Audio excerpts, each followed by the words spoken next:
a morning.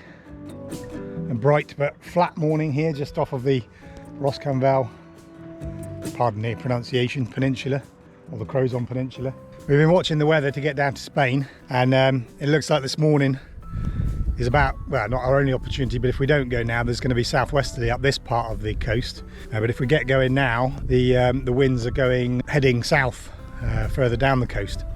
So a northerly wind or northeasterly wind pushing us down where we want to go. So if we go out of here, we're going to head down towards south, towards a little island called Belle-Île, and then from Belle-Île we'll turn due south out into Biscay, and then we'll head down and hopefully arrive in Gijón in Spain in a couple of days' time.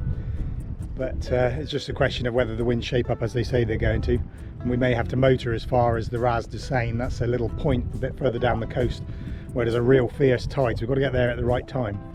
But we also need the tide to get out of the Raz de Brest, this harbour area. So we're leaving at 10 o'clock in the morning.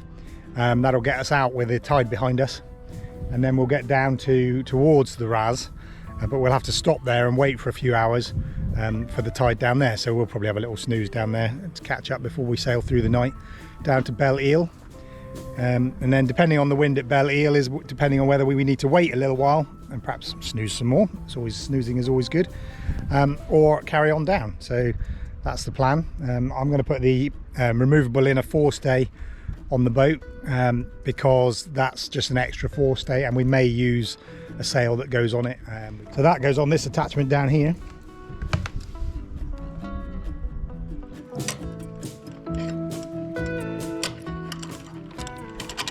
So that goes onto there with the drop nose pin, and then you've got this funky device here. There's almost like a ratchet handle for a spanner from a socket set, and that just tightens it up.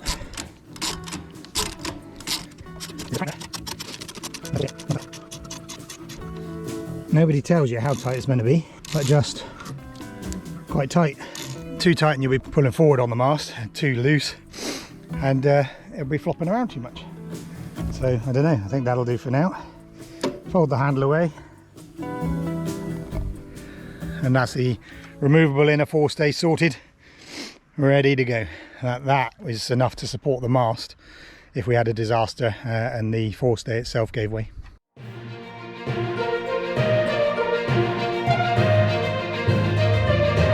This is Intrepid Bear, a 40-foot sailboat off to explore the world with her crew Ian and Kate. Come aboard and let's see what's out there.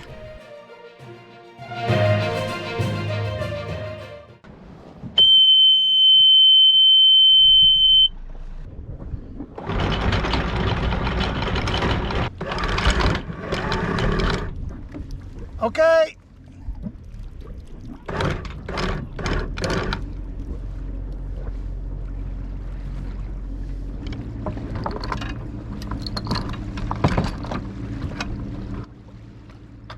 Because we upgraded the anchor but haven't yet had a chance to fully upgrade the bow roller, the anchor doesn't self-park as well as it might. There is a stainless steel pin that holds it in so it cannot escape, but it takes an extra lashing just to make sure it can't rattle in the roller.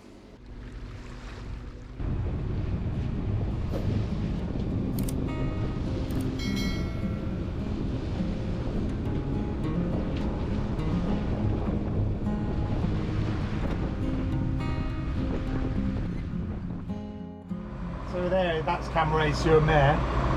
It's a really nice place apparently, and there's loads of nice places around here, but we just haven't got the time anymore. We want to get to some sunshine.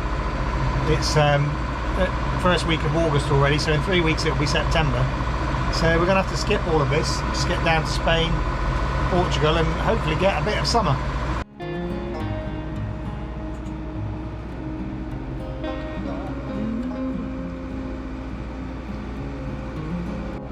Do you think they do chicken and muffin pot noodles outside the UK? Nope. So what we have on board might be it. What, we're going to have a packaged food? So we caught the morning tide, or the last of the morning tide, out of Brest Harbour, or the Raz de Brest. Came down here, but that put us at the wrong time for the Raz de Sein. So we've stopped in this quite impressive anchorage. We're just to the west of the Pointe du Brelec, but it's quite impressive. Have a look. So yeah, we had a little snooze. I didn't sleep brilliantly last night, so we had a little snooze. had something to eat, and shortly we'll get going and head down through the Raz. Supposed to arrive at the Raz de Sein at the 1 hour before high water Brest, which is 20 past 6, and it's 25 past 5 now, so we'll shortly haul the anchor up because we've got about 45 minutes to motor down there.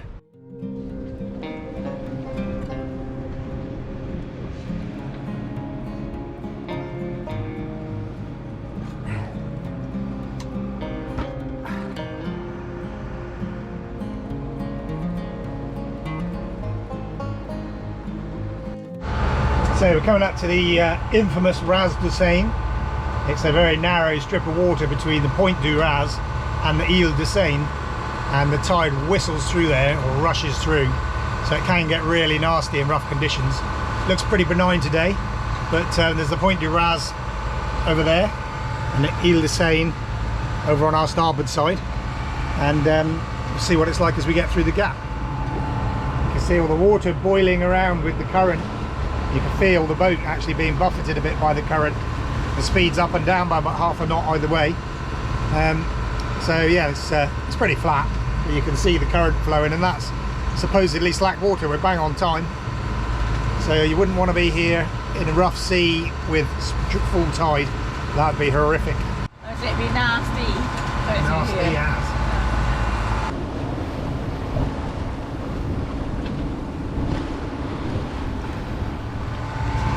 Well, that was it. The Raz de Sein.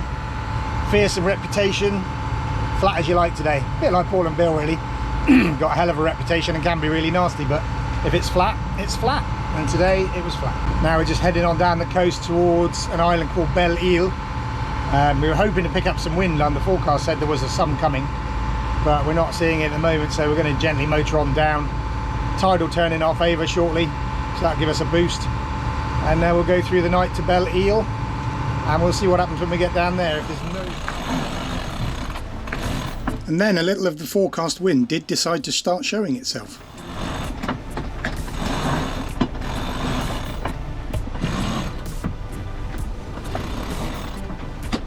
Now, I may have let it slip once or twice that I'm still getting used to this sailing life after being a motorboater, but that moment that the engine goes off and the sails take over is just magical.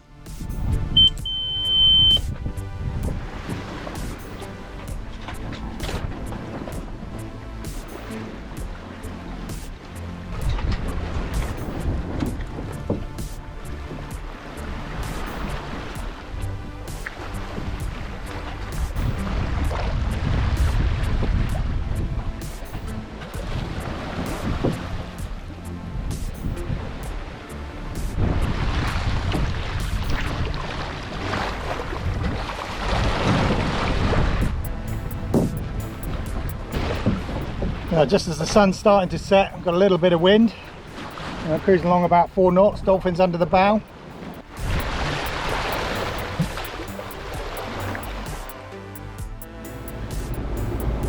The wind didn't last long, but after a beautiful evening like that with the dolphins playing under the bow, we didn't mind too much. 10 o'clock at night, Kate's gone down for her off watch. I'm on until 0100. We're doing 3-hour shifts tonight just because there's 12 hours through the night.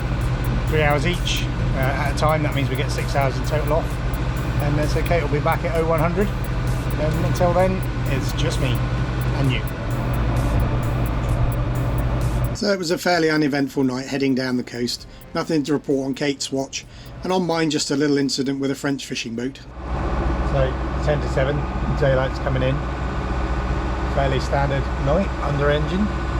Nearly got run over by a French fishing boat. A guy was on radar and got within 50 metres. I did my best to avoid him, but with his radar and there's no AIS, you can't easily see the direction they're going when they got all their lights on. And it was unnecessary. He literally cut right across the stern, but I really thought I was going to, well, I did turn away from him. Yeah. Don't know why they need to come so close unless he's on autopilot working out the back. Didn't even see us. I don't know. It wasn't very pleasant in the dark, because as I say, if he's on AIS you can see the heading and things like that. On radar it's not quite so easy. You can work it out, but it's not easy. Anyway, 10 to 7, I have to wake Kate up in a minute. I don't like waking her up, but it's got to be done because I need a few more Zeds before we get to where we're going, and I need my wits about me to navigate into an anchorage so we can stop there and wait for the wind.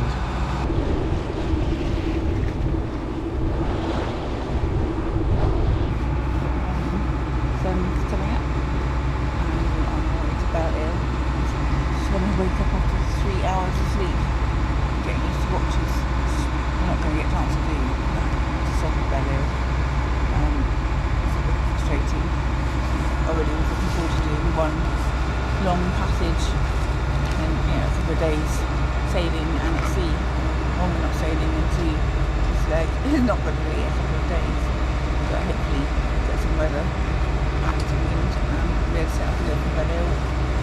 Two days passage ahead of us. Next stop's Bay. So we're just approaching into Belle-Île. That's Belle-Île over there in the haze. We're going to see whether we can anchor just around the corner in a little cove. Hopefully it won't be too swelly in there. There is some swell running in this general direction, so there's a possibility that it will be a swelly anchorage, in which case we'll have to suck up another couple of hours and go up to the Quiberon Peninsula, where it will be totally protected. So we're going to have a look. If we can stay at Belle-Île, we'll stop here for a little while, because there is no wind, so there's no point just burning diesel when there's more wind due. So we're going to have a look and see what we see. So this is a little port on Belle-Île, the name of which I shall have to research. Looks a lovely little place, but we only just stopped, just dropped the anchor outside for a little bit of a snooze and some grub. Now we're going to head on over to Quiberon, top up the fuel tanks, because we've had a chat and we decided that we're just going to strike out into Biscay this afternoon or this evening as soon as we can get out there and just go for it. There may be some wind, we may have to motor, but it's 230 miles.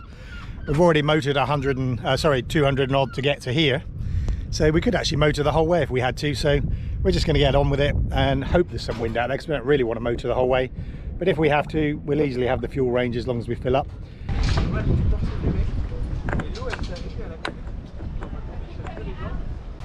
So we just got some fuel up in Quiberon, and now we've actually got some wind. We're actually sailing, but we're very close haul because we're trying to get out of Quiberon Bay back into whatever the bit above Belle-Île is called. We're navigating on the iPad because we haven't actually got charts for this area, because we weren't planning to come to France, but we knew they had them on the iPad, the phone and everything else. But yeah, we're stonking along on quite a lean at the moment because we're very close hauled.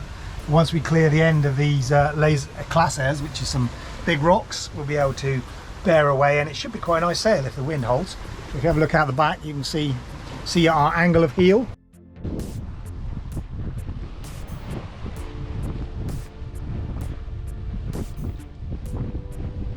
So over there is the eastern end of Belle-Île. We're going to clear that, and then we've got to come a little bit southwest. There we are, course set for Spain, 6.7 knots at the moment. Sea's nice and flat behind the island at the moment, hope it stays that way. 1 day, 13 hours, time to go to the waypoint.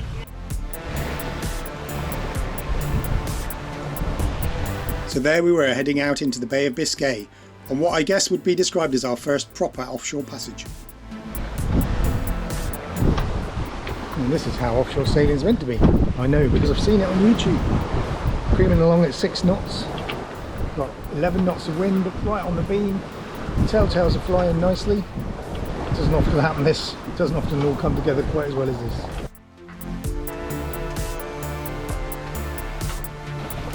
Ooh, look at that!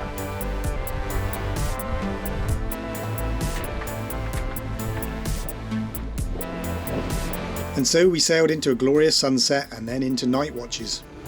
Not much to report overnight apart from Kate navigating through what appeared to be the whole Spanish fishing fleet in one area. The wind had died in the evening, so we were back under engine again. Of course, I just got up off my watch at 10 o'clock. Kate's just been through the massive fishing fleet, which is a lot of Spanish trawlers out here, all clustered in one place, which is weird. Anyway, we're still under engine, as you can clearly hear. Getting about 3 to 4 knots on the starboard beam of wind at the moment. So that's kind of building up. We're kind of hopeful that as the day goes on we might get enough wind to drop the engine off and sail at a reasonable speed.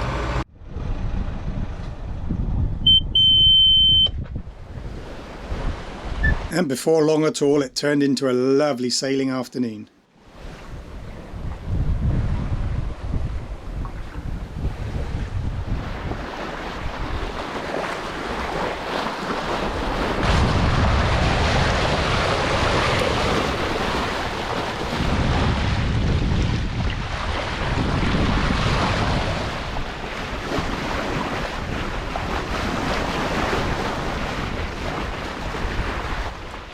This is where it's at.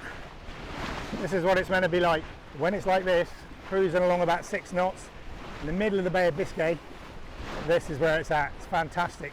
The blue of the water is just a much deeper blue out here. There's nothing for miles around. There are no boats on the radar.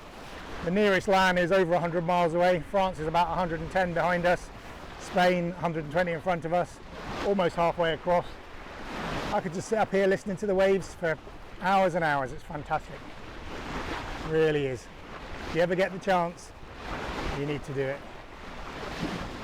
When conditions are this good, you can even enjoy a normal life. You can even have a shower before you sit down for dinner. What's for dinner?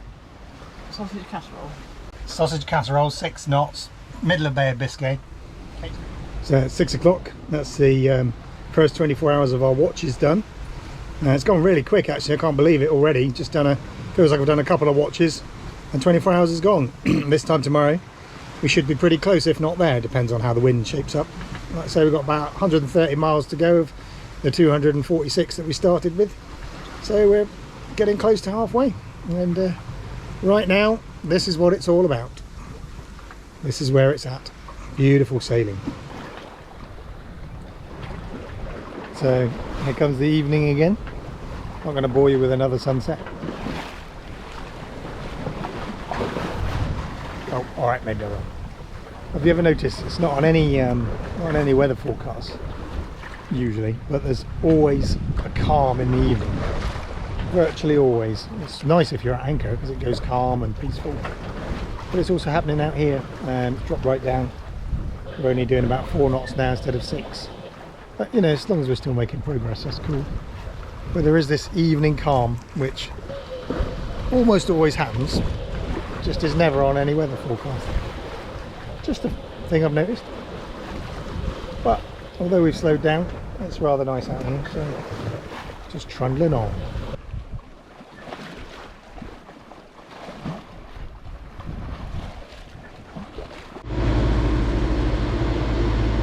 Now once again we motored into our night watches, but the sea was flat so we didn't mind.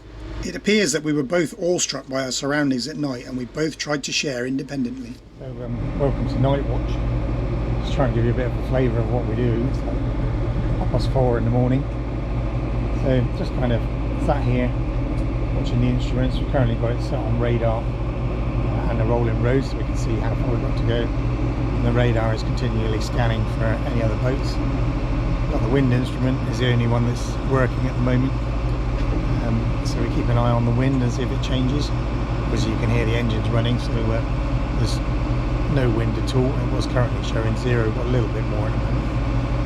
And I just enjoy the world outside. I really wish I could show it to you because the stars are absolutely mind-blowing, but I don't have a camera that can pick it up.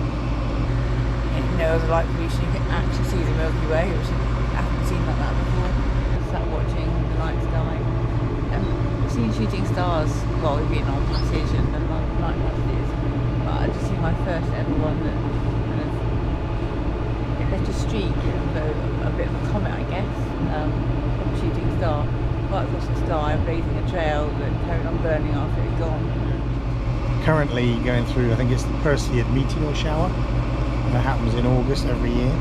And there are so many shooting stars, great big balls of just some that just shoot by and leave a little trail, some leave quite a big trail, others are great big flashes of light in the sky a couple of times. Bioluminescent dolphins, that was awesome. Bioluminescence in the water. If you get a chance, you should definitely come and see it. It's mind-blowing. It's the only word for it. Mind-blowing. Yeah, it's just really brought a smile to my face. Another awesome experience.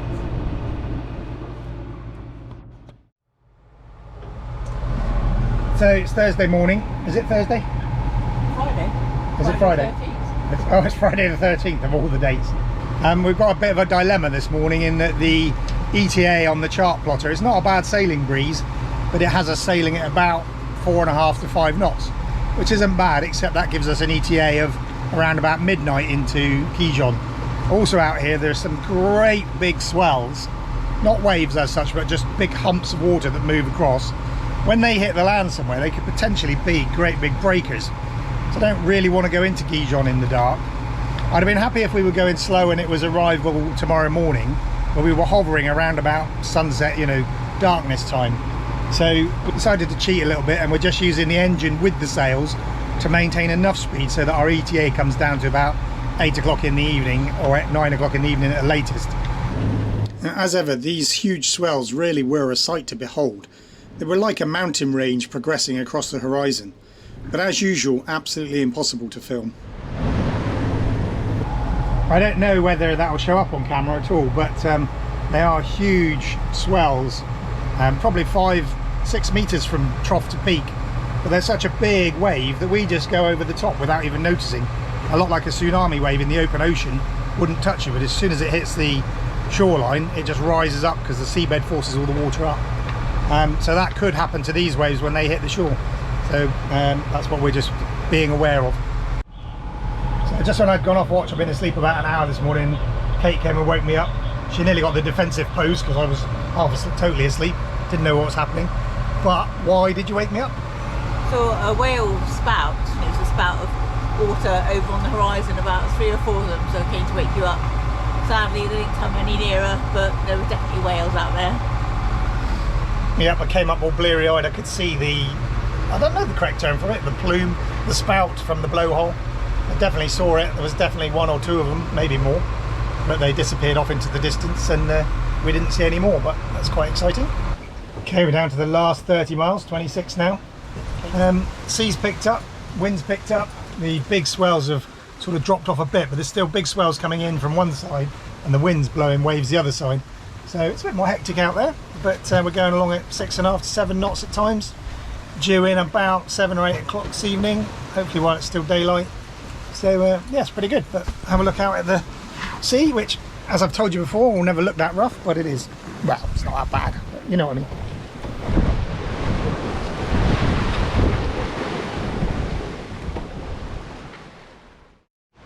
Land ho! Land ho! It's over there, look. Now, for reasons best known to an earlier version of myself, I failed to film any more after this point, but we entered Gijon Marina without incident and spent the night on the reception pontoon. Yeah, apologies for that, we don't seem to have filmed a lot as we come into the harbour now. I'm afraid that's a bit of a theme going forward, and something I need to address in the 2022 season, because we're pretty busy when we're coming into harbour. It's a brand new place, you've got to watch out for the depths, you've got to watch out for your navigation. It doesn't finish the story properly. I've noticed that in the rest of the footage I've got for the 2021 season, so we will do something about that in the future. What we were going to do is just have a little chat about Biscay and our feelings about it. Yeah, I mean, it's got such a reputation, Biscay. It gets built up in your head as this massive thing. Being the furthest offshore we've ever been.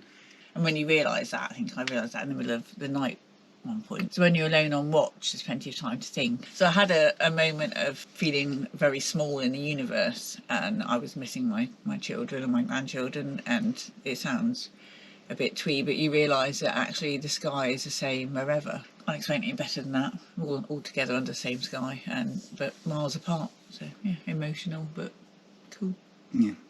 Yeah, I was kind of mind blown by the scale of it. Several thousand miles out to our starboard side was America, because that was wide open. But it just made you feel like that small dot. Oh, and so I had the expectation of doing 4 days at sea and then not doing it. My emotions about not doing a whole 4 days is it's one of those things in life when you have expectations of a thing being a certain way and it ends up being different. So I think you can really set yourself up to expect things to be a certain way and then be disappointed when ultimately... We were both looking forward to doing the full 4+ days at sea, just to challenge ourselves, just to see what it was like. And then when we didn't do it, we kind of had that nagging failure. Yeah, I mean, it's not quite a failure thing, but it's kind of disappointment. You know, slowing down in terms of... Yeah. So, right. Yeah, so we mentioned a bit of patience just right at the end of the video here. We were motoring to go a bit faster to get to Gijon before dark. Well, really, we probably should have been a bit more patient and got ourselves in the next morning and slowed the boat right down. Yeah. We're both a little bit impatient. We were so close to getting there that day. It kind of was in tantalising reach. If we'd have got there at 9:30 when the light's just going, it was just too close. So we just thought, you know what, let's just get going. So yeah, we need to chill a bit more. I mean, we've got to get better at a mindset of we'll go where the wind takes us, yeah. and we'll get there when we get there. Anything else you want to say about Biscay? I've seen plenty of videos where people have had terrible times. That was part of the anxiety. The sailing, the motoring, the trip across was really nice. I enjoyed it. And the Biscay, the Raz de Sein, Chanel Dufour, they've all got fearsome reputations, and they've got them for a reason, because it can be lethal. But when you get the weather right, it'd be beautiful as well. And we had a nice crossing.